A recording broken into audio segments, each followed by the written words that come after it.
Et si comprendre le chant des baleines, c'était la clé pour décrypter un message venu des étoiles? Une conversation de 20 minutes avec une baleine à bosse, ça relance cette idée un peu folle. Explorons ensemble les sources sur cette recherche fascinante. On plonge aujourd'hui dans des travaux assez incroyables menés par l'équipe Whale SETI. C'est une collaboration entre l'Institut SETI, Oui, ceux qui cherchent l'intelligence extraterrestre. c'est ça, et aussi UC Davis et l'Alaska Whale Foundation. Et leur sujet, c'est l'intelligence des baleines à bosse. Mhm. L'objectif, il est double en fait. D'abord, essayer de décoder leur communication, qui est hyper complexe, et ensuite voir si ces méthodes pourraient nous aider à trouver une vie intelligente ailleurs. Exactement. D'ailleurs, il y a eu une expérience récente en Alaska qui a vraiment marqué les esprits, non? Ah oui, tout à fait. L'équipe a diffusé ce qu'on appelle un appel de contact, un enregistrement de baleine à bosse. Et une baleine s'est approchée. Oui, une femelle nommée Twain. Elle s'est approchée du bateau.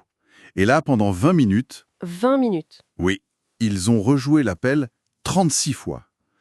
Mais, et c'est ça le point clé, ils ont varié les silences, les intervalles entre chaque appel. D'accord. Et Twain, elle a réagi comment? C'est ça qui est stupéfiant.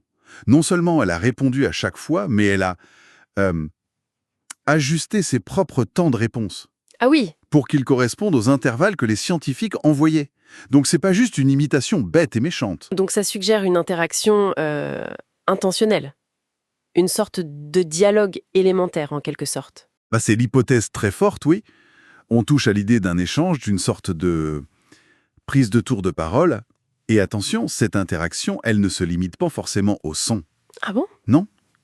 La même équipe Whale SETI a aussi documenté un autre comportement vraiment étonnant. Des baleines à bosse qui créent volontairement de grands anneaux de bulles. Des anneaux de bulles, comme des ronds de fumée. Exactement. On savait déjà qu'elles faisaient des filets de bulles pour chasser ou d'autres types de bulles dans des contextes sociaux, de compétition. Oui, ça c'est connu. Mais là, ces anneaux parfaits, observés chez une douzaine de baleines différentes partout dans le monde, et spécifiquement quand elles s'approchent volontairement des humains, c'est différent. Et qu'est-ce que ça pourrait vouloir dire? Alors là, c'est la grande question. Peut-être une forme de jeu, ou alors une communication visuelle qu'on ne comprend pas encore. Quelque chose qu'elles font quand elles sont curieuses, dans une interaction amicale. C'est fascinant comme observation d'une intelligence non humaine, ici sur notre planète. Mais alors, le lien avec SETI, comment est-ce qu'étudier Twain ou ces baleines qui font des bulles, ça nous aide concrètement à chercher des signaux venus d'ailleurs? L'idée de fond de Whale SETI, c'est d'utiliser les baleines comme un proxy, un modèle pour une intelligence étrangère, très différente de la nôtre. D'accord.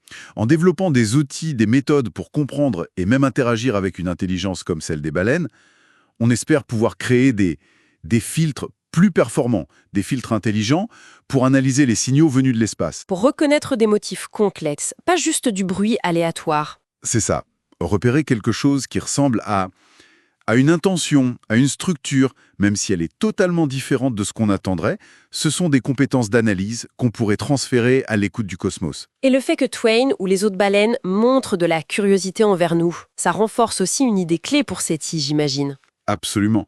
Ça renforce l'hypothèse que d'autres intelligences, si elles existent, pourraient elles aussi être curieuses, motivées pour établir un contact, si elles nous détectent. C'est pas garanti, mais c'est une possibilité encourageante. Oui, ça donne un peu d'espoir. Tout à fait. Et le projet va même plus loin. Il ambitionne d'apporter sa pierre à l'édifice de la fameuse équation de Drake. Ah oui, l'équation qui essaye d'estimer le nombre de civilisations avec qui on pourrait communiquer dans la galaxie. Précisément. En étudiant la complexité des baleines, leur vie sociale, leurs outils comme les bulles, leurs chants incroyablement riches, leurs appels, on essaye de mieux cerner un des facteurs de cette équation, le facteur phi. Qui correspond à quoi déjà? C'est la fraction des planètes où la vie est apparue et où une intelligence capable de communiquer finit par émerger. Les baleines sont un exemple terrestre que l'intelligence peut prendre des formes radicalement différentes de la nôtre, dans un environnement complètement différent. Ça élargit notre perspective sur ce que phi pourrait être. D'accord, je vois. Donc si on résume les points clés. Les baleines à bosse montrent des comportements vraiment complexes. Oui, Et qui semblent indiquer une forme de communication, peut-être même une volonté d'interagir avec nous. Soit par des sons, comme avec Twain, soit visuellement avec ces étonnants anneaux de bulles. c'est tout à fait ça. Et l'étude de cette intelligence autre, ici sur Terre, c'est une sorte de laboratoire exceptionnel. Ça nous permet d'affiner nos propres méthodes pour la recherche SETI. Et ça nous aide aussi à mieux comprendre notre place dans l'univers en reliant ça à des concepts comme l'équation de Drake. Exactement. Ça nous pousse à réfléchir. Si les baleines, qui sont si éloignées de nous sur l'arbre de l'évolution et qui vivent dans un monde aquatique si différent, si elles montrent cette forme de curiosité, cette tentative d'interaction, qu'est-ce que ça nous dit sur la nature même de l'intelligence? Peu importe où elle émerge dans le cosmos. C'est une question assez vertigineuse, non? Effectivement, ça laisse songeur. C'était le podcast de Philippe. Aidez-nous à atteindre notre objectif de 1000 abonnés pour pouvoir continuer ces explorations passionnantes. Merci beaucoup de votre écoute.